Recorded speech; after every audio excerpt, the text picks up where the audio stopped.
So this fact demonstrates that human beings do not need to eat plants at all to be healthy.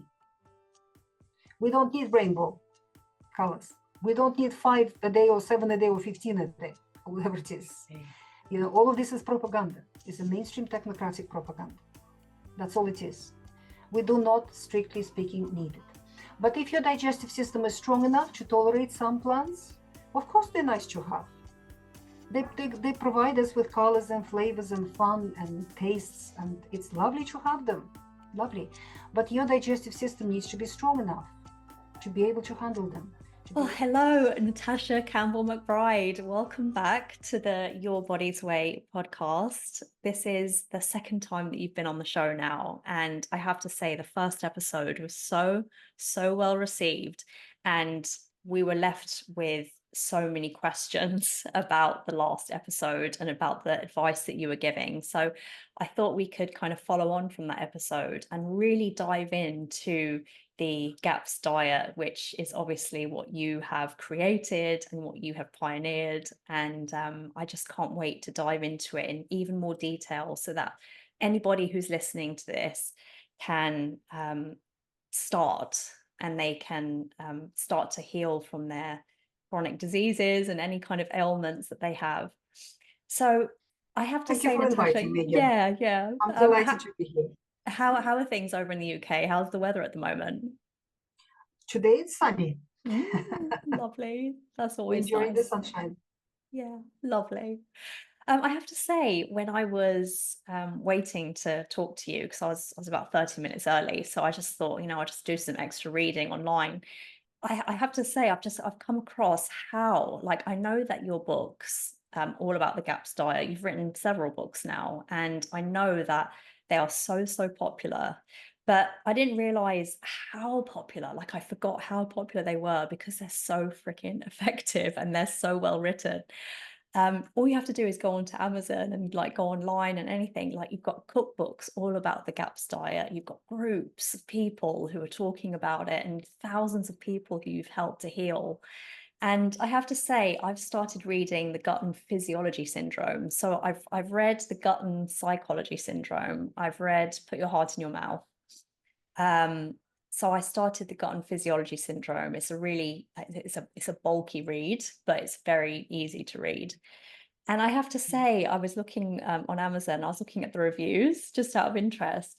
And oh my gosh, Natasha, you must feel so proud of what you've done for people out there, because people making comments you've helped heal their mood and their hormonal balance and their skin problems, hypothyroidism.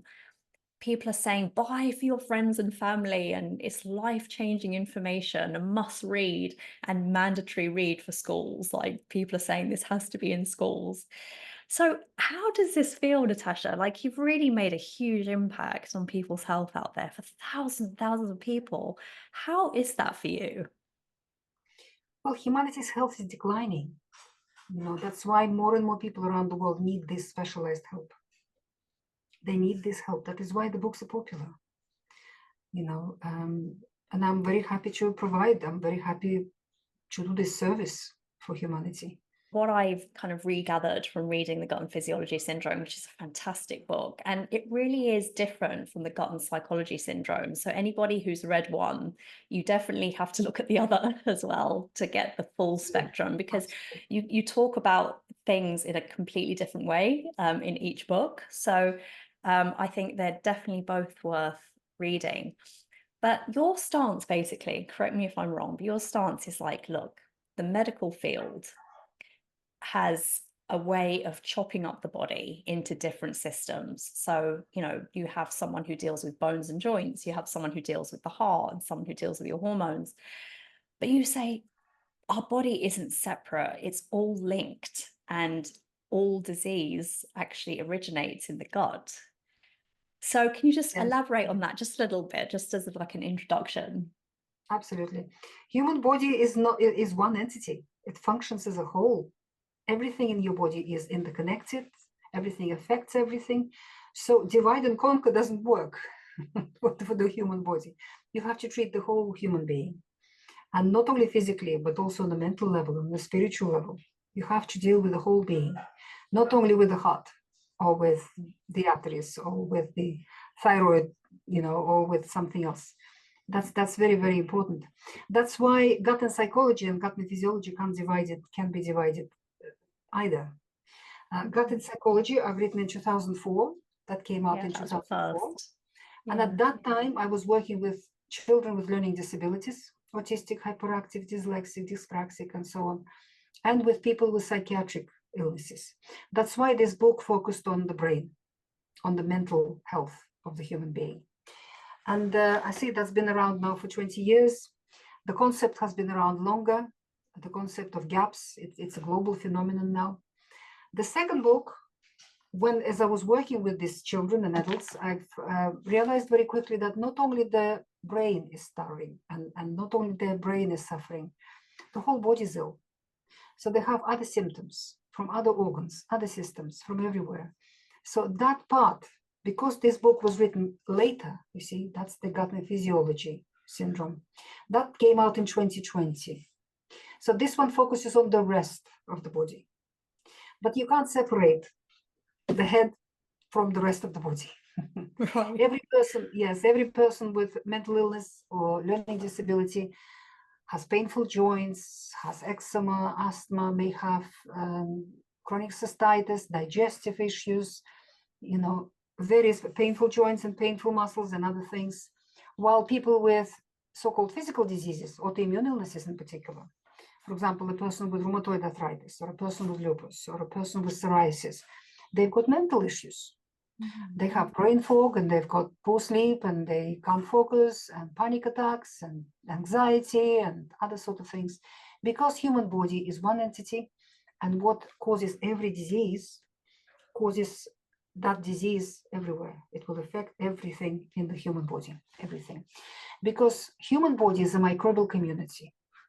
There are far more microbes in us than there are human cells. We need to understand that. And every microbial community in nature thrives on balance and harmony. Every microbe should be present in there. There should be fungi, there should be viruses, there should be archaea, there should be bacteria, there should be protozoa, there should be all groups of microbes present. And when they're all present, this is like a finely tuned orchestra. Every instrument plays appropriately, and we have beautiful music. Your body plays a beautiful music. It's a comfortable vehicle for you to live in.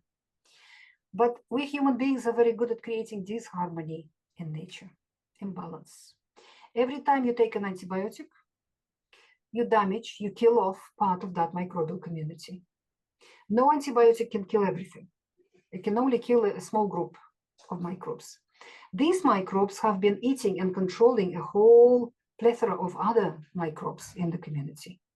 So when you take them out, the balance is gone. The harmony is gone. As a result, all the remaining microbes overgrow out of proportion. And from being a benevolent part of a harmonious community, they become rogues. They start causing trouble. They become pathogenic. You have microbes in your blood, in your heart, in your lungs, in your joints, in your muscles, in your bones, in your brain, in your eyes. Everywhere there are microbes. But the central community where everything, all the roads come there, that road where all the roads come, is in the gut, in your digestive system. That's where the big ministry is. That's where all the generals and admirals and officers are sitting, making decisions. That is the most important part of your microbial community, in the digestive system. Why? Because that's where we place our food. If you ask any microbiologist, what is the most powerful influence on any microbial community in nature, the answer will be immediately food. There is nothing more powerful. If you change food supply to a microbial community in a dish, for example, in the laboratory, a couple of hours, everything will change. Certain species will disappear, new species will appear out of nowhere, and the whole community will change. Because human body is a microbial community, food is the most powerful treatment for you. Nothing comes even close. Nothing can be as powerful as food that you eat on a daily basis on your health. All chronic diseases are gaps, every one of them. No matter how far away from the digestive system your disease manifested itself, its roots are sitting in the gut, because your body is a microbial community, and because the roots of that microbial community are in the gut. Those microbes are in charge of your body. Problem is, people not only taking antibiotics nowadays from the doctor, we are eating antibiotics for breakfast, lunch, and dinner, and in between. Because practically 100% of all agricultural chemicals used by industrial agriculture are antibiotics in their nature, broad spectrum antibiotics. The most powerful one was launched in the 90s, called glyphosate. That's the common name for it is herbicide Roundup. And people believe the advertising, they think it's so harmless. They spray it on their driveways where their children play, in their backyards, to suppress weeds. That is a powerful antibiotic. And now research shows that even organic produce labeled organic in the supermarkets is contaminated with glyphosate. It's a powerful antibiotic, and people are eating it. Mm-hmm. So the only way to avoid it and to avoid other agricultural chemicals is stop buying your food in supermarkets. We have to abandon supermarkets. Because if you keep eating antibiotics all the time, all day long, you are damaging your microbial community in your body, which means you're creating very powerful pathogenic microbes. These microbes convert food that you eat into powerful poisons, millions of poisonous chemicals.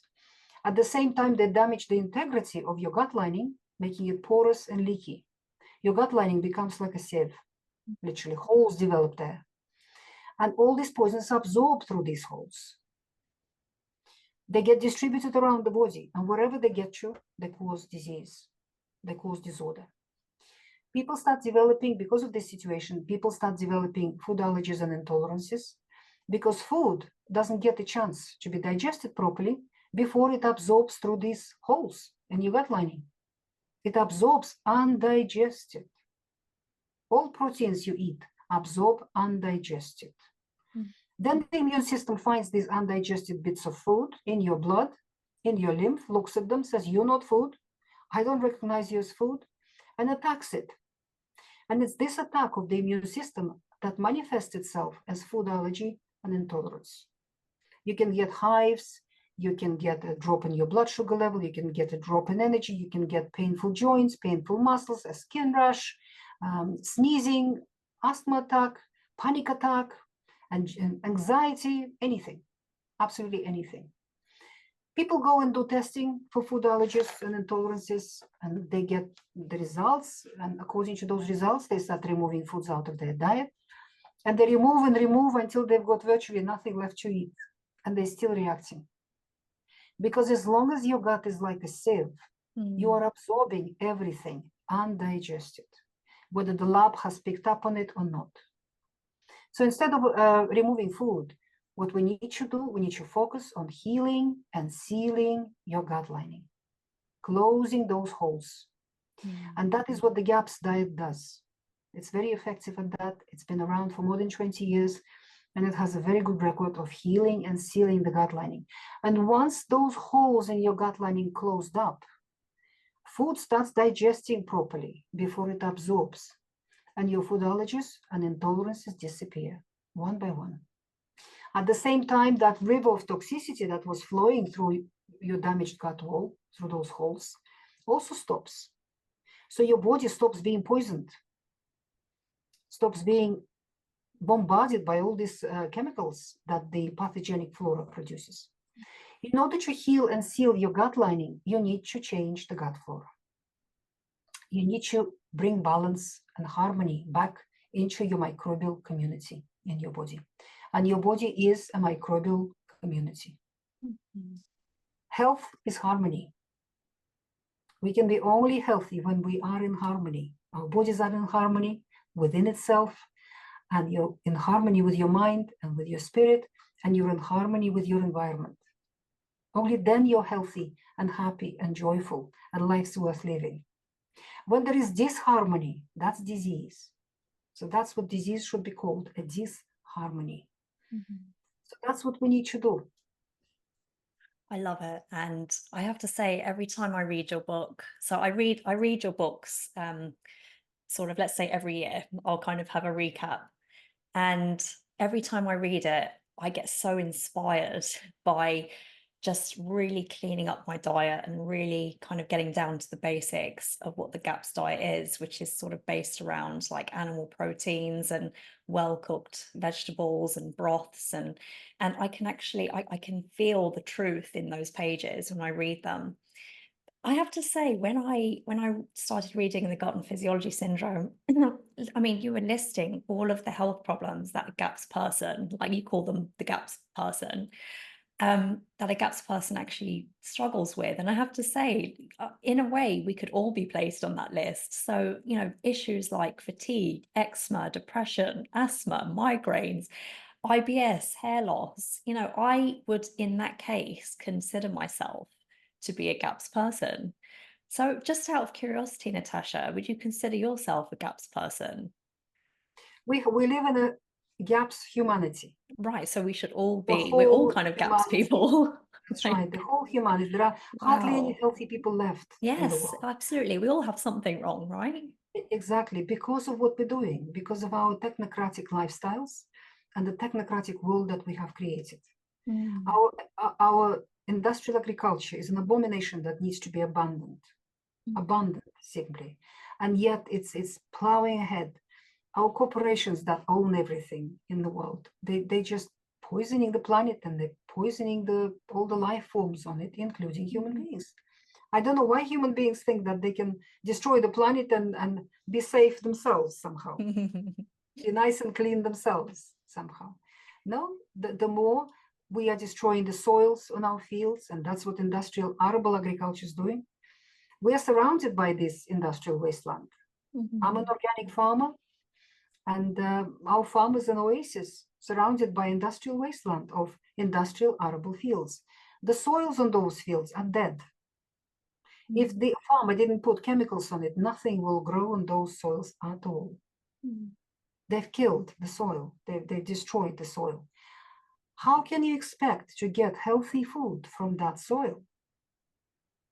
How Right. can you expect to get healthy food from hydroponics, where the plants are sitting in water full of chemicals? Yeah. How do you expect from all these technocratic wonders, how do you expect to get good health? Human body doesn't belong in technocracy. It belongs in nature. It's part of nature. The more we destroy nature, the more we destroy our human body. The Western world, certainly from my point of view, practically 100% of the Western population are GAPsters. Everybody's got GAPS. They just don't realize it. In the rest of the world, particularly in the areas which are still clean, where people have subsistence farming and where people live in close contact with nature, in clean environment, they're still healthy, and they're able to produce lots of healthy children. So hopefully, that's the hope for humanity. But Right. the Western world, from my point of view, everybody's got GAPS. I They would just don't agree. know it. Yeah. And the basis, the beginning of the GAPS diet, the beginning, the first steps that everybody should do, because it simply makes sense, is to start getting natural food, start eating real food, not processed, because so many people grew up in the Western world on fast food, on processed things. They should not be called food. I hesitated to use the word food because it's not food, it's a pseudo food. All these bright packagings, all these packets and bottles and tins and snacks and soft drinks and breakfast cereals and bread and pizzas and fast food and all these takeaways, all of this is pseudo food. Your body is not designed to thrive on it. They cause disease. Every chronic disease is caused by pseudo food. And I find families in the Western world now where 3 generations of people have lived on pseudo foods. The mother didn't cook, the grandmother didn't cook, and the daughter doesn't know how to cook. Yeah. They've never cooked. They So bought everything processed. yeah, I mean, so the GAPS people that start from even before birth, really, it's a generational thing, and children are GAPS and adults are GAPS, and a lot of us have small symptoms that we think just aren't related. So for example, let's say we get headaches, or we have some skin problems that we can't quite clear up. There are so many people out there that are still saying that it's not related to food, that even doctors say that it's nothing to do with food. Take this medication and it'll be fine. And so many people are finding that they're not actually healing from their problems. But that's why this is so important. This is why your work is so important, because you are basically saying, like, it is food related. Everything is food related Everything's and food gut related. related. Absolutely, because your body is a microbial community. Mm-hmm. And the most powerful influence on a microbial community is food. Right. Food. And because your body is a microbial community, food is the most powerful medicine for every disease in the world, for any chronic disease. There is a place for any form of healing in the world, and our mainstream medicine is great at dealing with emergencies, life and death situations. If you got run over by a bus, God forbid, you will need mainstream medicine. They will repair damaged limbs and whatever else happened to you. But then after that, healing your body, bringing back balance and harmony will be your job, not the doctor's job. Yeah. But when it comes to chronic degenerative conditions, where your life is not under threat, but you're just miserable on a daily basis, a mainstream doctor has no idea what causes this and doesn't have any idea how to truly help you. All they can offer you is to suppress your symptoms so you feel a little bit more comfortable while the disease continues destroying your body. For some people, that's acceptable. That's what they want. They just want to be comfortable. They want to forget about their body. They want to continue with their lifestyle. Just don't want pain, inflammation, and limitation of function. So the drugs can suppress the symptoms. The symptoms is how your body communicates to you that you are damaging it.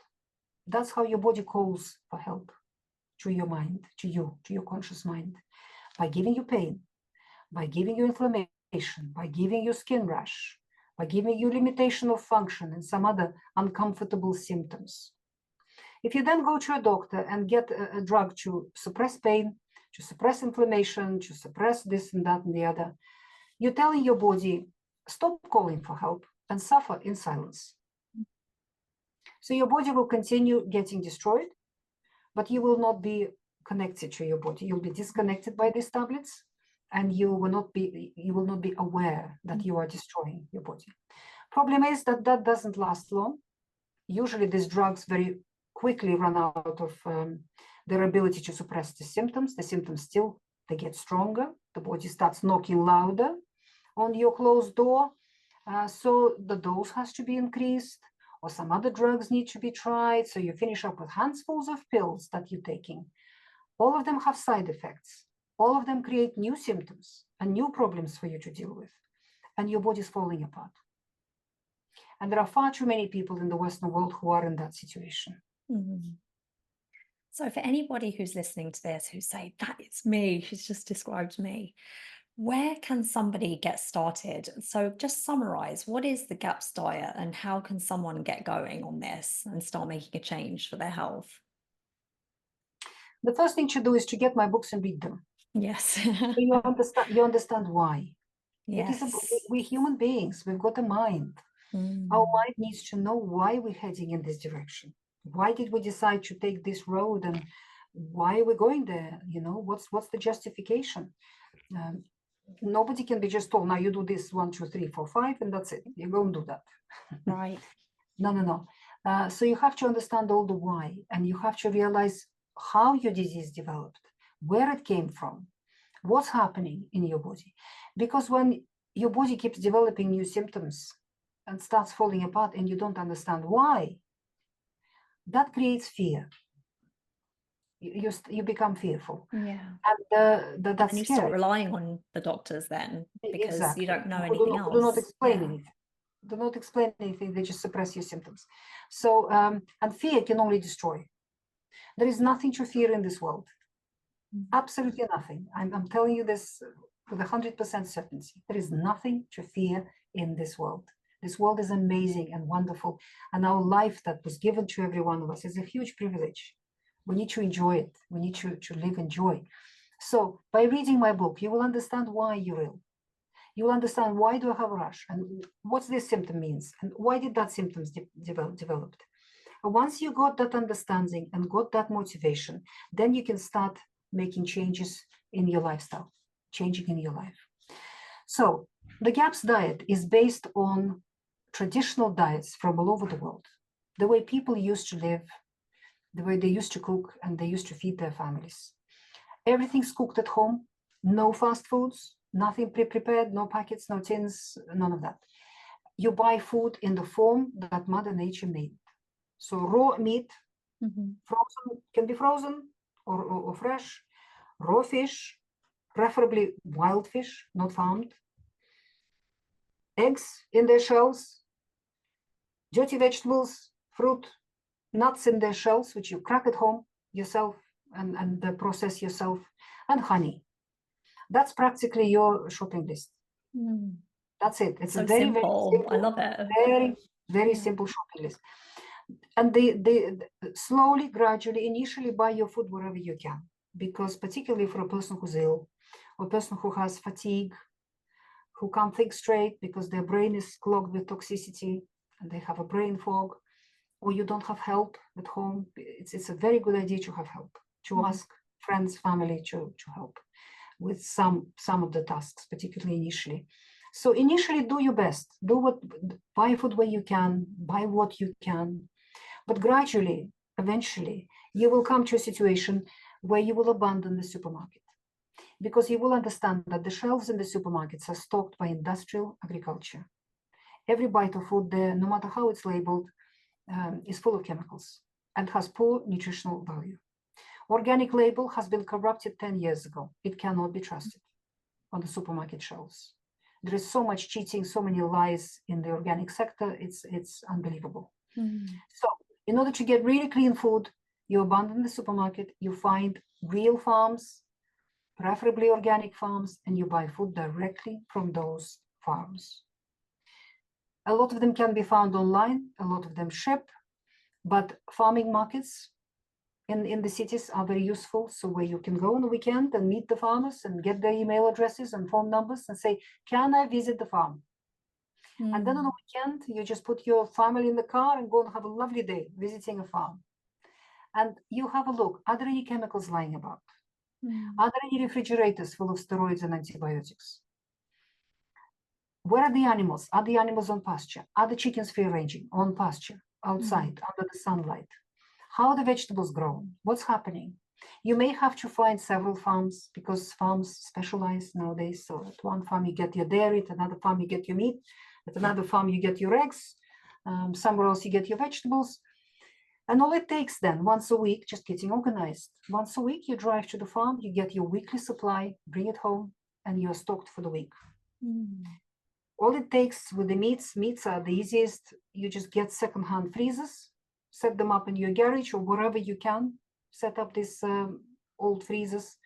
And when you found a healthy natural pig, or when you found good lamb, or when you found good beef, grass-fed, good quality, you buy the whole animal, or you buy a quarter of a cow, or you buy half a pig, or you buy a couple of lambs, you buy 10 chickens or 10 ducks, 10 geese, you put it all in the freezer.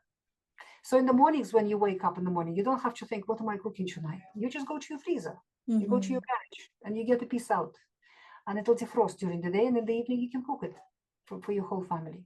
It's a good idea to always cook more than you will eat at one meal. Food keeps very well in the fridge. Cook with excess, so you've got leftovers. So if you had a busy day and you haven't got energy left to cook, you came home, you open your fridge, and there's leftovers from yesterday and leftovers from before yesterday and then before yesterday. Right. So you can throw things together, warm it up, you've got a meal.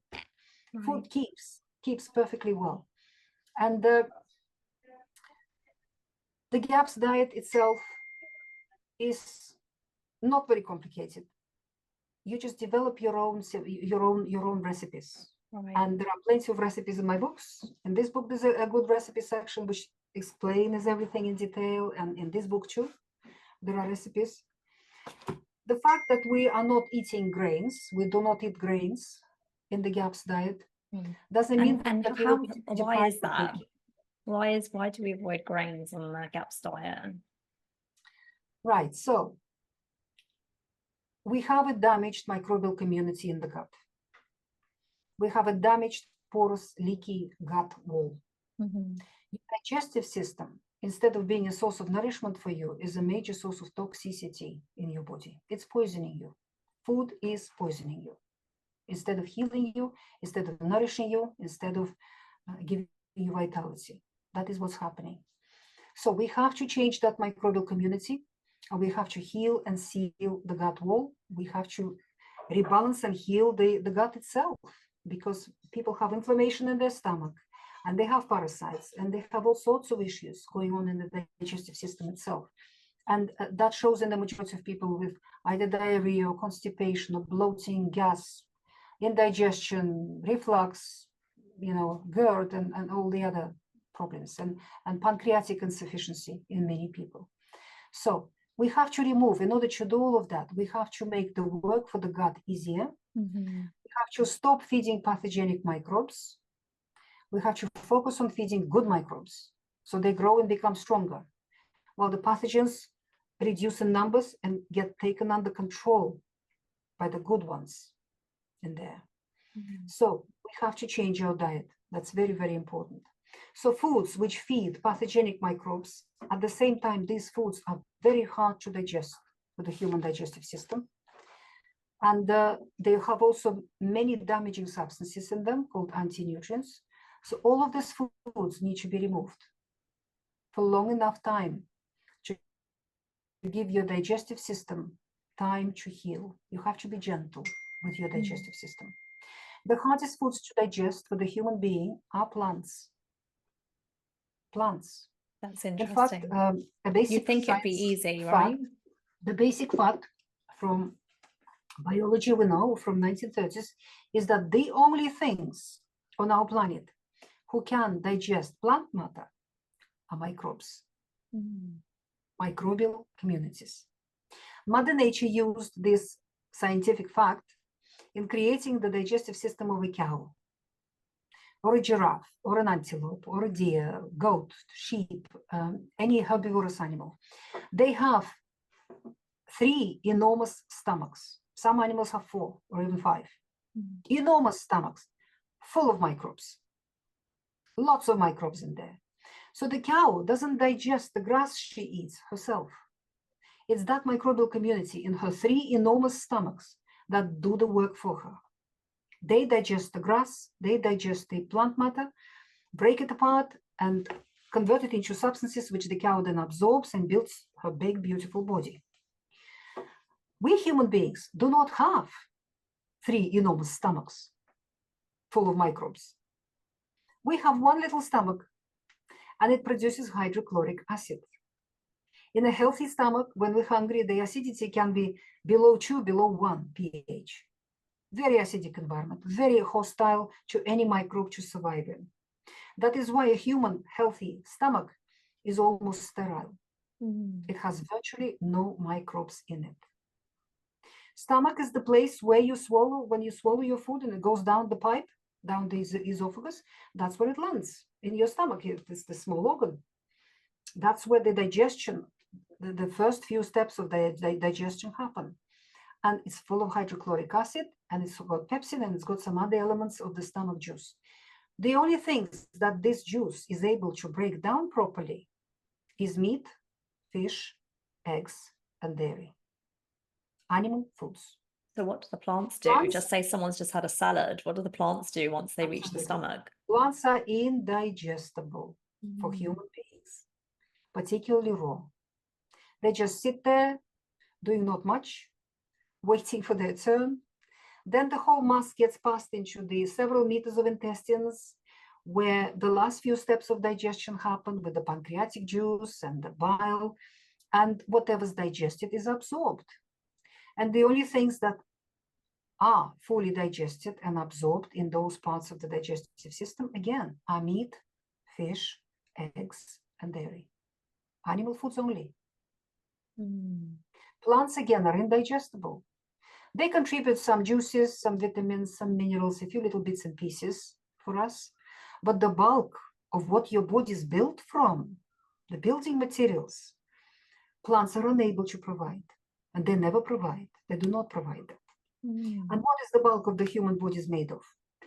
70% by weight is water, 90% by molecular count, majority of you is water.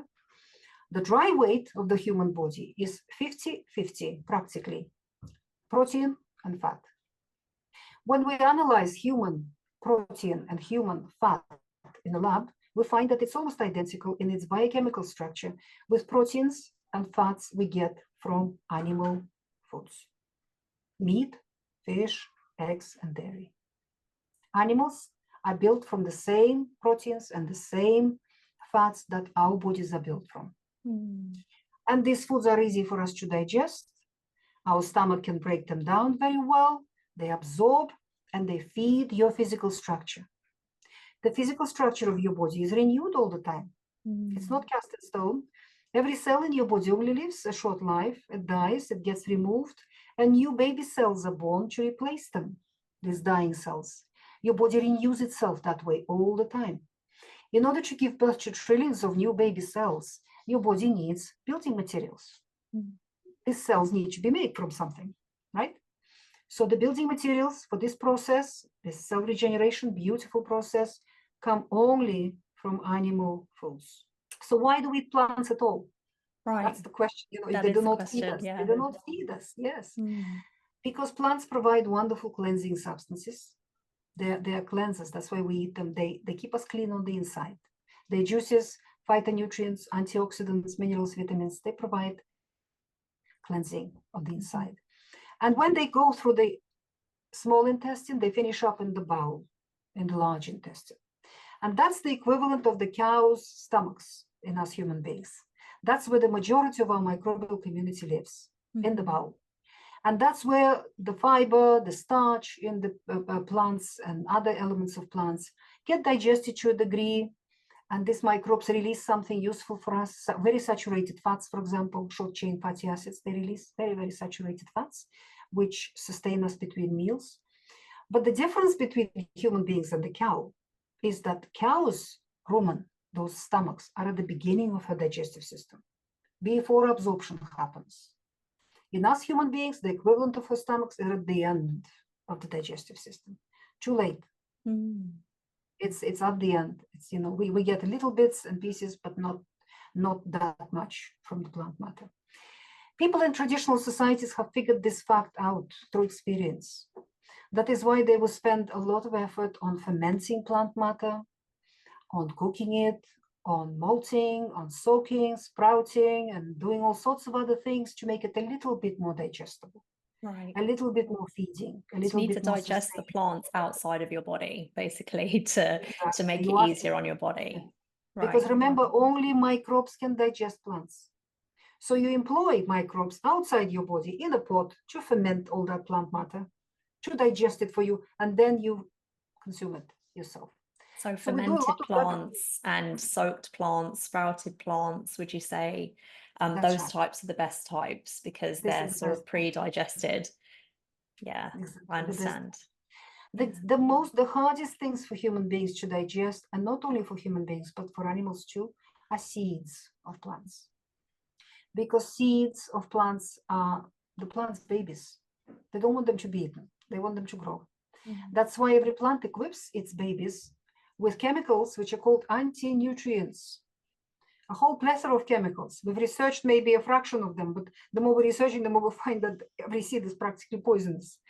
They are specifically designed to give you joint pain and muscle damage and digestive system damage and brain damage and all sorts of things to discourage you from eating them. What are grains? Wheat, rye, oats, rice, buckwheat, millet, quinoa, tapioca, couscous, seeds. Seeds of cereals, full of anti-nutrients, extremely difficult to digest, very damaging. What are nuts? Seeds. What are beans? Seeds. What are lentils? Chickpeas. Seeds. All of these are seeds. So they need to be treated appropriately. They need to be sprouted. They need to be soaked. They need to be fermented to neutralize anti-nutrients, to pre-digest the whole thing so that your body can digest it. Our food industry doesn't know this. And even if it does, it doesn't do any of it. It does what suits its commercial agenda, to make it keep on the shelf for a long time and sell it. Yeah.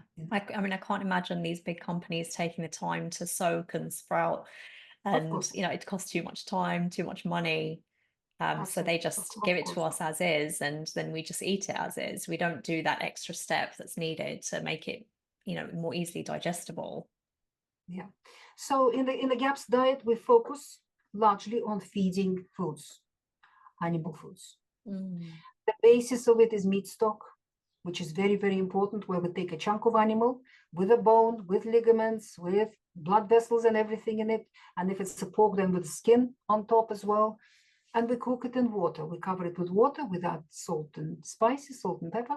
And we cook it for a few hours until the meat starts falling off the bones. Meat is soft and it makes a lovely meal.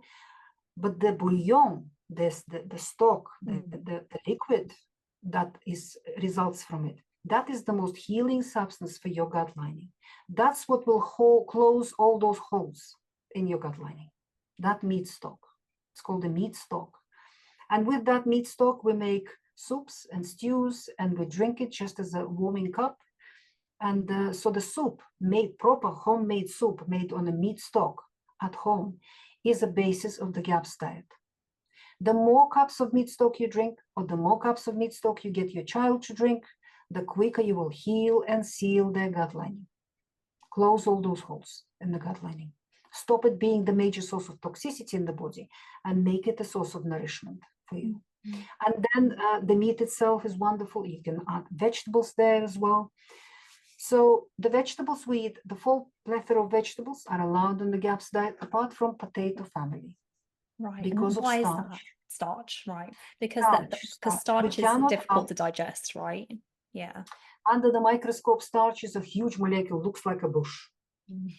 Many, many, many branches. Very difficult to digest. In fact, majority of starch is indigestible for human beings. Only microbes can break it apart. Only microbes. So if your gut flora is healthy, and there's a lot of research to show that starch is good for you, and fiber is good for you, and that's what the mainstream keeps telling people. That's fiber and starch are wonderful for you. Keep, eat lots of it. Problem is, fiber and starch feed equally the good and the bad microbes. If your gut flora is pristine, healthy, happy, balanced, harmonious, then starch and fiber will feed them, and they will become stronger and make you healthier. But if your gut flora is damaged and pathogenic microbes predominate in there, they will eat the starch, they will eat the fiber, and they will grow bigger and stronger and make you sicker. That is why for GAPS people, starch and fiber are not good. We have to remove them. Yams, Jerusalem artichokes, parsnips are removed for long enough period of time to heal the digestive system of the person. And also, all grains contain starch. All leguminous beans and lentils, they all contain starch. That is why they're removed.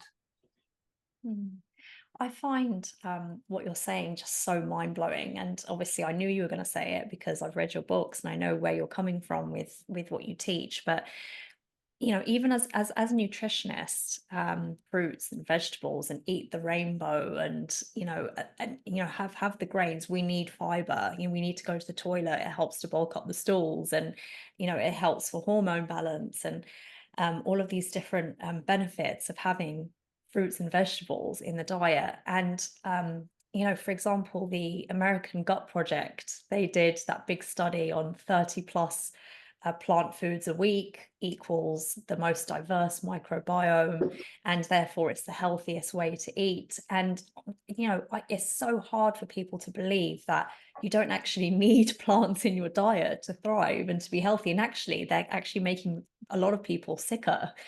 And I find that absolutely mind-blowing, and even still difficult to grasp sometimes, even for me, even though I've read everything you've done, and I get it and I understand it.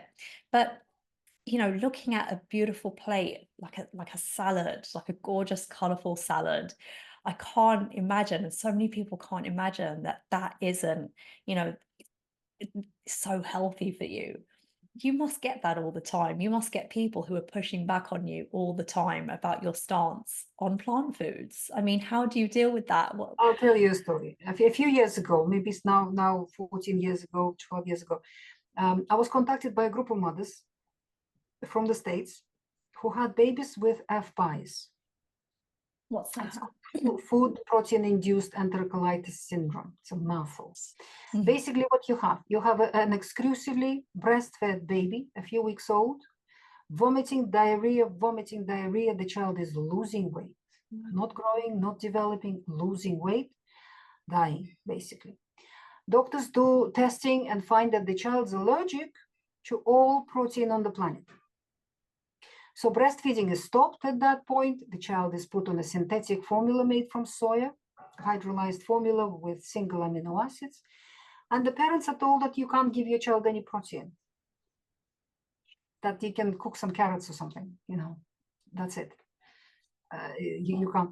So these children, if they go the mainstream route, they develop profound mental and physical disability and they die. Many of them die. So these mothers in desperation contacted me. What can we do with our babies?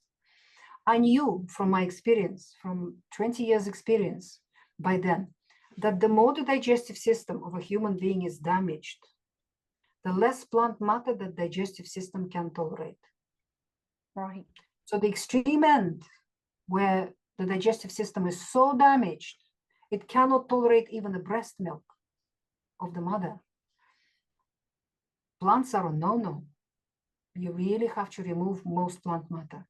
So we tried the first stage of the GAPS introduction diet. Mm-hmm. We have several varieties. Meat stock and... Where it's basically meat stock, and it's meats, and it's well-cooked vegetables, and a little bit of fermented juice from the vegetables.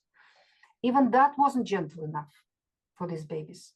So the next logical step was to remove all plant matter.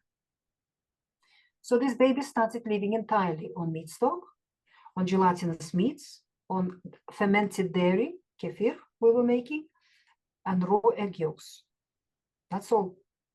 Not a speck out of plant matter, out of plant kingdom was allowed. Not a leaf, not a spice, nothing at all. But once we've done that, vomiting stopped, diarrhea stopped, the child calmed down, the child started growing and developing. And then eventually when we stopped the formula, because in all of these children, the formula damages them. It's a very damaging synthetic formula. Once the formula stopped, these children would go off like a rocket. They really start growing and all their allergy symptoms disappear, and eczema disappears, and colitis disappears, and asthma disappears, and all these other problems disappear. We now have children who have been on this diet for 10, 15 longer years. They're thriving. No disabilities, mental or physical. They've got friends. They excel at school. They're just the healthiest children you can imagine. No plant foods. But when we try to introduce any plant matter to these children, many of them now are eating plants as well. Okay. They're eating vegetables as well. So they're on a full GAPS diet now. But it took us 5, 6, 7 years with many of them to introduce even the tiniest amount of courgette, peeled and deseeded and well cooked. And we would even peel and deseed it and grind it and ferment it first for a couple of months and then cook it. And even that amount of processed plant matter would bring back the diarrhea and would bring back the vomiting in these children. So these children taught me that human beings can live without eating plants at all, perfectly well. Not only live, but heal and thrive. Then I started using this diet. I called it a no plant GAPS diet. I started using it with children and adults with ulcerative colitis, Crohn's disease, severe mental illnesses, cancer, and other severe end of chronic illnesses. And all of these people recover. Oh. This diet is a lifesaver. We now have a carnivore movement in the world. Yes, I've been talking to a lot of carnivore people, yeah. Absolutely, there are carnivore people now who do not eat any plants at all, and they recover from severe autoimmune illnesses, degenerative illnesses, neurological, hormonal, and all kinds of illnesses. So this fact demonstrates that human beings do not need to eat plants at all to be healthy. We don't need rainbow colors. We don't need 5 a day or 7 a day or 15 a day, or whatever it is. You know, all of this is propaganda. It's a mainstream technocratic propaganda. That's all it is. We do not, strictly speaking, need it. But if your digestive system is strong enough to tolerate some plants, of course they're nice to have. They provide us with colors and flavors and fun and tastes, and it's lovely to have them. Lovely. But your digestive system needs to be strong enough to be able to handle them, to be able to digest. So on the GAPS diet, we remove all the hardest to digest, all the seeds are out, practically. You know, all the hardest thing, and the starch and the seeds are out until your gut heals enough. But within the GAPS community, there are people who are milder and people who are more severe. And the more severe end, people are eating very, very, very few plants. And most of the plant matter that they eat are vegetables that they fermented first very well. They allowed microbes to digest these vegetables for you in a jar first, and then you cook it thoroughly. You subject it to cooking as well. Only then maybe you can tolerate it. Maybe your digestive system can tolerate it. The hotter the climate is where you live, the less feeding you need and the more cleansing you need. Interesting. So if I'm in the Caribbean, that would be this region. Right. So in the Caribbean, you can get away with eating a lot of fruit, a lot of salads, but still at least once a day you need to eat something feeding. Right. You need to have eggs, meat, fish, fermented dairy, something like that, at least once a day. So to sustain the physical structure of your body. But most of the day you can get away with salads, but the further north a person lives, the more meat and fat you need. And the less plant matter you need. That's why Eskimos and people in the north of Canada and people in the north of Eurasia, they thrived on high meat and high fat diet. And they don't eat many plants at all.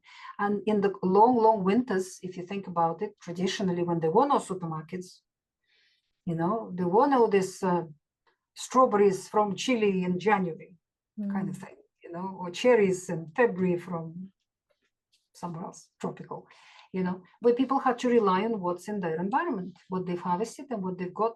Everything's covered with snow for 8 months a year. Right. There are no plants at all. All you have is you know, the fish that you caught, or the animal that you caught, or the milk that you've milked from your animals. That's what you're eating. And the only plant matter you have is what you fermented in the summer. Your sauerkraut, or your fermented vegetables. So the plants you eat purely in a fermented form, or whatever you could store from the summer. So based on your location in the world, that kind of determines how much plant foods you can actually get away with. The climate determines it. Yeah. Right. That makes sense. Yeah. That is why in tropical countries such as India, there are some traditional vegetarians, no more than 20% of the population. And I've studied Indian vegetarianism very well. I've been to India many times and I've studied it. And people, practically speaking, simply speaking, people in India chose vegetarianism because of poverty. It wasn't a conscious choice. It was out of necessity. Because their families, quite often, they would grow an animal or a few animals. They can't afford to eat these animals themselves. They have to sell the animal to somebody wealthier.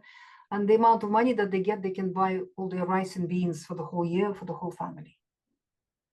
But when they have a chance to eat meat or fish or eggs, they never say no. And that is why a cow is a sacred animal in India, because she gives you an animal food that sustains you. She gives you milk, cream, butter, ghee, cheese. And that can sustain a human being, particularly in a tropical climate where you need less feeding and more cleansing in a hot climate. In India. Also in India, vegetarians, practically all vegetarians have chickens and ducks. They eat a lot of eggs. So whatever eggs they get, they add into their rice and vegetables. And when they do get a chance to eat meat or fish, they never say no. The evangelical sort of militant veganism and vegetarianism arrived to India in the 1930s with the teachings of Nathan Pritikin from New York. He was from New York and he's written very successful books. I don't know why they were successful, and about veganism and vegetarianism. But veganism, traditionally in India, is not a diet. It's never been considered a diet.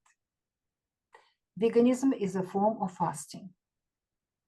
Hindu pilgrims, when they travel to their sacred sites across the whole of India, quite often, they have to fast for 41 days. It's their religious Hindu fast. And this fast is, I've spoken to these people and I've asked them what kind of fast it is. And it is what Westerners consider to be a vegan diet. It's grains and beans and rice and vegetables, fruit, nuts, seeds, vegetable oil, bread, things like that. So these people, Hinduism is one of the oldest religions of the world. It's more than 35,000 years old. They always considered veganism to be a fast. They would not do it longer than 41 days, and they would only do it as a part of their religious pilgrimage. And they all said it's very difficult, very, very difficult. And yet there are vegans who are, vegan for years in the Western society. That's right. Veganism in the Western society is based on ignorance and politics.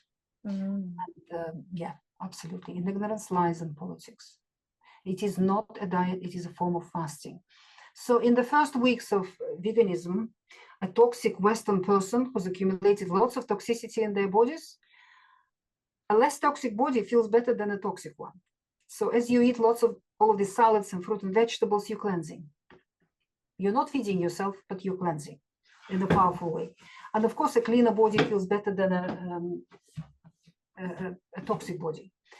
And that's the time when these vegans write the evangelical blogs and books and try to convince the whole world that this is the way to go. But then at a certain point, their body will finish cleansing and it will become hungry, very hungry. It will need feeding. And it will give this vegan a signal, I'm hungry now, feed me. How would the body do that? It will give you a desire for steak, for a roast chicken, for bacon and eggs, for a pot of cream, for a piece of cheese, or something like that. Trouble is that a lot of Western vegans do it for political reasons, religious reasons, emotional reasons. They don't listen to their body. They override this signal, and they, instead of starting to feed their body, they force their body to continue cleansing. Then the body has no choice but to start breaking down less important organs, your muscle and your bone, in order to feed your heart, your brain, your lungs, your liver, and other vital organs. So muscle mass, loss of muscle mass begins. They lose the bone mass and they lose the brain mass. We see it on scans in long-term vegans. Their brains shrink, literally shrink. And that reflects in the functioning of the brain. Usually the sense of humor disappears. The person becomes black and white. They become hangry. That's the clinical term now, made out of two words, angry and hungry. Because the brain is starving, these people are angry people. They're hangry, these people. The cognitive ability declines, the memory declines, so they can't perceive what's happening to their bodies. Everybody around them see how ill the person looks, how emaciated they look, and yet they do not perceive that they think that everything's fine, that they feel absolutely fine. And of course, the mainstream propaganda is very powerful in this department. It's got its own reasons behind. I've written a book on the subject. It's called Vegetarian. And yet I've downloaded the sample. I'm going to get started on that. Yeah. It explains the whole thing. It's got good pictures in it. It's fully referenced. So, and it's written with an easy to understand language. So for anybody who wants to try a plant-based lifestyle, I recommend read that book first, please, to prevent getting yourself into a complete disaster. I've seen so many young people who destroyed themselves, absolutely destroyed themselves. They were young, healthy youngsters before they started veganism or vegetarianism. Really, really powerful. And what I wanted to finish with, Natasha, is basically, like I told you before we got started, our last episode that we did together on Instagram, your video went viral and it had over 1 million views, and so many people got involved and talking and having discussions, and it was just really fun to be a witness to it. So I just wanted to finish just by clearing up some of the questions that we got from that particular post. And it's to do with, I'll recite what you said on this post. You said, flour, sugar, and vegetable oil are the three legs in which every disease stands. And then you went on to say how, everyone gets better when you eat better, everyone gets better, but then suddenly, the disease comes about if you carry on with these types of foods. So basically a lot of the questions were, well, what about fruit? What about syrup? And people said, what about sprouted flowers and almond flowers? What about avocado oils? And we had loads of questions about the specifics.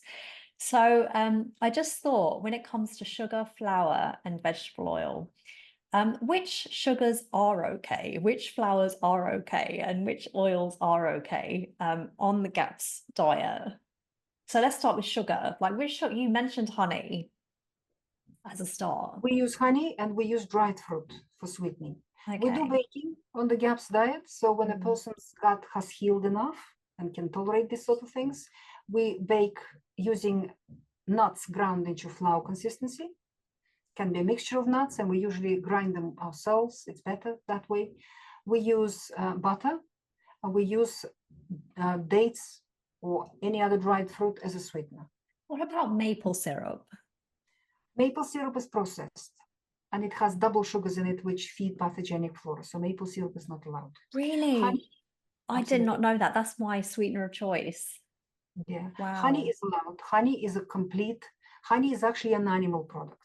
Yeah, that's and right. It is a complete product. We don't process it in any way. It's done by bees. But you want real honey, which doesn't include honey from supermarkets, because the industry standard now, approved by Western governments, is that you cannot up to 3/4 of high fructose corn syrup to honey and label it as honey. Oh, so they can cut the honey with high fructose corn syrup. Exactly. And they don't even have to say. Syrup is a poison. It's a poison for everybody. Nobody should be consuming that stuff. So do not buy your honey in supermarkets. You want to go to the apiary, you want to meet the beekeeper, you want to speak to him and ask questions. You want cold extracted honey. So you want real honey. That's the, you want the proper quality. Right. So these are the only two sweeteners that we use. Okay. Because whenever a human being or human industry processes any plant matter, all plants contain sugars, all of them. You can take any plant, you will find sugars in it. You can extract sugars from it. So now they make agave syrup, and they make cactus syrup, and they make syrups made like monk fruit. Yeah. That's right. They make also, you can make sugar out of sugar beet or out of red beetroot, or carrots, or anything at all you can extract sugar from.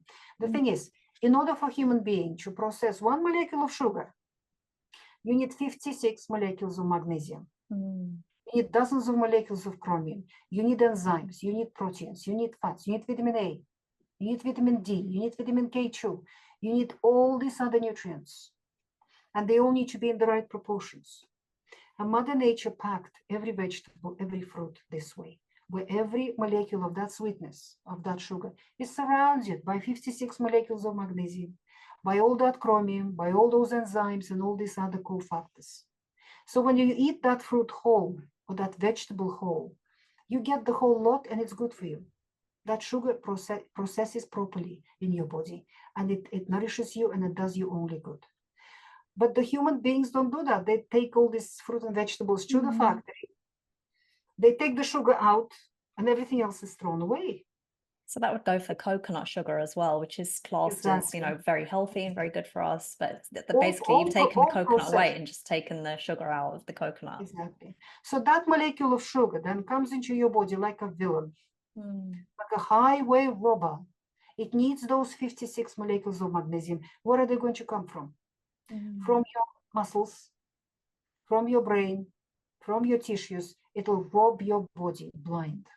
As a result, if the muscles in your arteries, in order for you to maintain normal blood pressure, they need to have a certain size.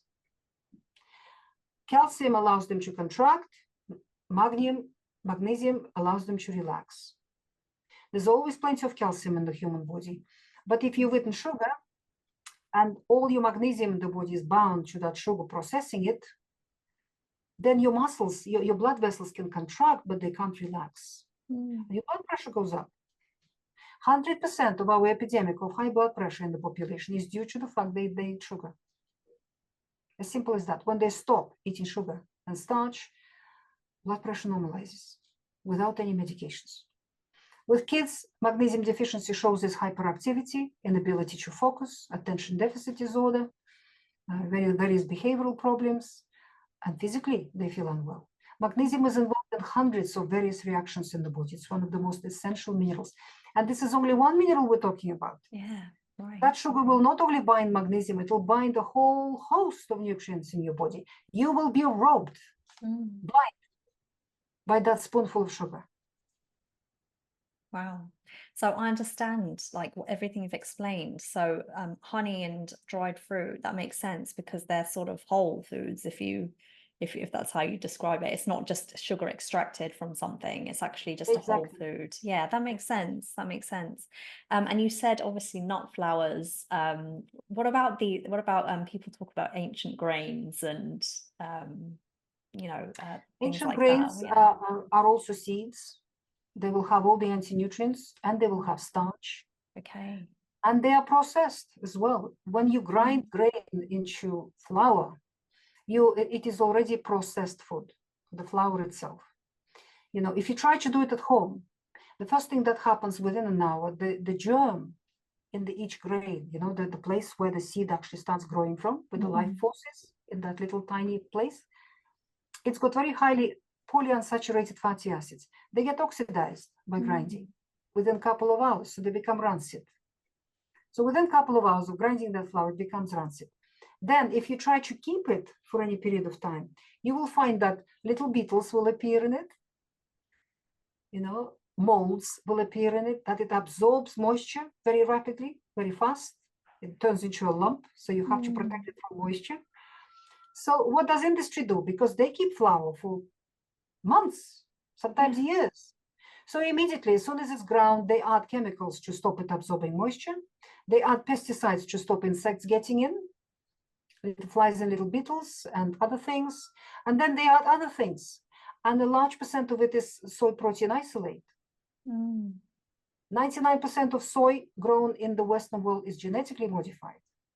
And soy protein isolate is a highly processed thing which ruins your hormonal balance in your body, which destroys your thyroid function, destroys your pancreatic function. It is a poison that nobody should be eating. And yet all loaves of bread in the Western world are full of soy.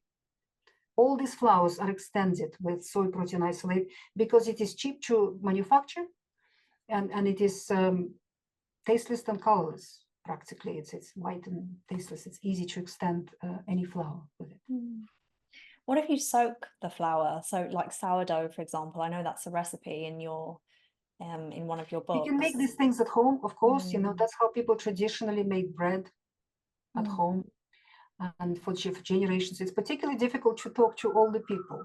Yeah, people true. in the 80s, and 90s who grew up on bread and lived on bread, and they think that how can you live without bread? But of course, the bread that they ate and their grandparents and their parents cooked at home was a very different bread to what people eat today. It is a completely different food. They would grind the grain themselves at home. That's where the phrase, the daily grind, comes from, right? It was a hard work to grind the amount of grain to make one loaf of bread. Bread used to be the most luxurious and labor-intensive item on the table for thousands of years for human beings. For thousands of years. Because for thousands of years, people had to grow the grain by hand. Everything had to be done by hand, without machinery, without chemicals, without, the modern help. So you had to clear a plot of land, of forest. Then you had to plant the grain. And in order to plant the grain, they scattered it. I tried to scatter rye and wheat on my beds in the garden. As I was scattering it, the birds were picking up every grain. straight away. This is hard work. Not one grew, not one grew, literally. So people had to burn fires all around the field of wheat, the whole growing season for 6-7 months in order to get the harvest. It was children's duty to live by the field, to sleep by the field, to chase the birds away. And then as this grain actually sprouts and starts growing into green shoots, deer will come and rabbits will come and wild animals who would mow the whole thing down. They would eat it. So you had to protect the thing for the whole season. And then when it's grown, you had to harvest it by hand. You had to get the chaff off. You had to get the grain out of the ears, which was also very hard work. It was very labor intensive and physical, with big sticks. They used to sort of beat it to get the grain out. Then you had to store it in such a way that the mice don't get in, the rats don't get to it, the beetles don't get to it, the insects don't get to it, and the neighbors who had poor harvest don't get to it either. Don't steal it. And then in order to make that loaf, you had to spend at least an hour grinding the grain. That was the daily grind between the stones by hand. They had this handle, they had to turn it into flour. And then you would add your starter and you will ferment it for a few hours, sometimes for 2 days. You will ferment it so the loaf will be 2 days later. So having put all that effort and all that hard work, that labor into that loaf of bread on the table was the hardest earned, the most luxurious piece of food. Yeah. That is why people looked at it with hungry eyes and thought this was just absolute, just wow. I didn't the know pinnacle, that the pinnacle story. of enjoyment to have a slice of bread. Wow. And now It was easy. It couldn't be any Yeah, more eggs were different easy, now. milk was easy, cheese was easy, vegetables, all of that was easy. It's the bread. And it's this mentality that still carries on in humanity. After we've discovered oil, and now we have petroleum, and now we have huge machines, and we have hybridized seeds, and we have GMO seeds. And, one man on one machine can serve hundreds, thousands of acres now. And soon even that one man will be replaced with a robot, So producing vast amounts of grain and grinding it into flour and producing those loaves is easy now for humanity. So people now, with that desire that is in their bones for thousands of years, that bread is the most luxurious thing, now moved into a situation when it's overly abundant. So they eat the same stuff, the same wheat made out of, the same things made out of flour all day long. They have croissants and toast for breakfast, or breakfast cereal made out of wheat. Then they have sandwiches for lunch. Then they have pasta in the evening, and they have, crackers and biscuits in between. So 90% of everything you've eaten is one plant all day long. It's just cooked in different shapes and forms and looks different. The reality is you're eating the same seed all day long. Human beings have not been designed to eat that way. And it doesn't feed you. It doesn't feed you. It poisons you. It's very difficult to digest. It's a seed. And then that person would typically be struggling with the GAPS conditions, all of the health issues, and then they wouldn't particularly look at that diet first. They would go to the doctor, maybe get some medication, but they wouldn't even dream of looking at their diet and the fact that they're eating 90% of one ingredient, and it's basically staring them in the face.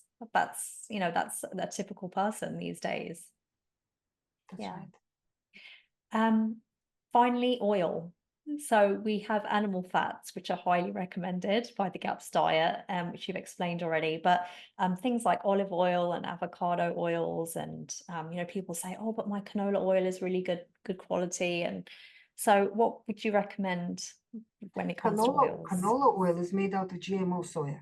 Right, gotcha. Nobody should be eating it. Cottonseed oil causes terrible damage in the human body. Nobody should be eating it, and it's added into margarines and shortenings and spreads and all sorts of things. All processed foods contain these oils. These oils are made out of polyunsaturated fatty acids. That is the difference between animal foods and plant foods.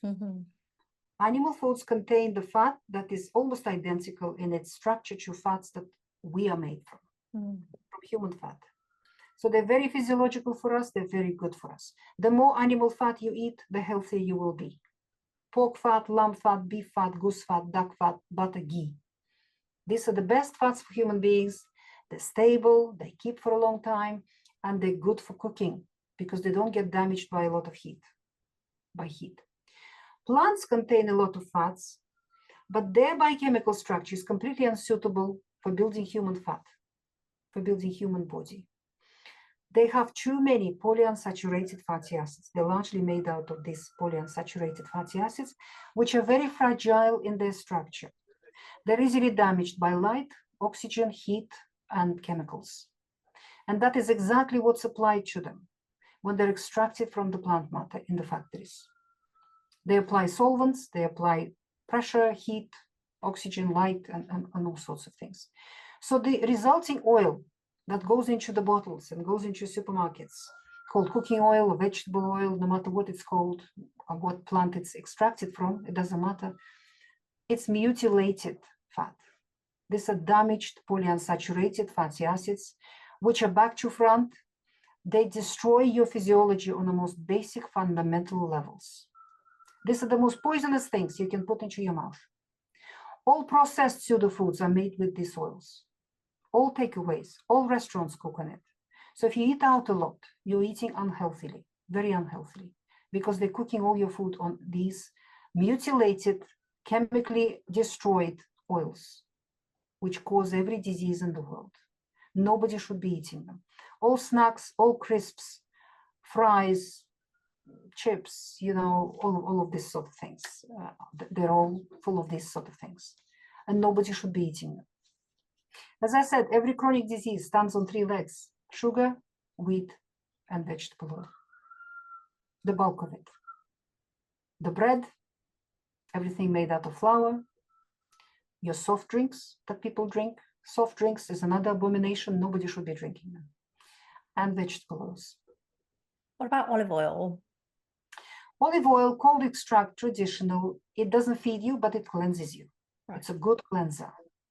So all these traditionally extracted, some areas of the world extract sunflower oil, which is also delicious, cold extracted. Some make sesame oil, for example, Asia, they use sesame oil. Whatever seed is available to them, if they traditionally grind it between 2 stones and extract the oil in the cold way, it's quite stable. The value of olive oil and the value of these oils is in its micronutrients. In the olive oil, the green color and the spicy taste. These are the phytonutrients, the antioxidants, the oxalates and salicylates and other things, which bind toxins in your body and remove them and cleanse your body. But if you've heated it up, if you've cooked on it, you've destroyed all those substances. So all you're left with a monounsaturated fat called oleic acid, monounsaturated fatty acid called oleic acid, which is an omega-6 fatty acid. Eaten in excess, it stimulates inflammation in the body. You get into a pro-inflammatory state, which is not nice. Natasha, thank you so much. I mean, I've had a lot of your time and I just feel so honored to speak to you again. And I know that you're going to help so many people, even more people than you've helped already, because I know your message is so far and wide, and I know you do a lot of podcasts and you're really out there, spreading, really good messages. So I wanted to thank you so much. And what's the best way for people to find you and to contact you if they wanted to? Go on my websites. My main website is gaps.me, gaps.me. I train people in GAPS nutritional protocol. We train professionals and we train people who have experience in going through the GAPS diet and GAPS protocol. So that is gapstraining.com. You will find a lot of information there. And from these 2 websites, you will find information of other places. Lovely. Great. Thank you so much, Natasha. And I hope we get to do this a third time one day. Thank you for your work.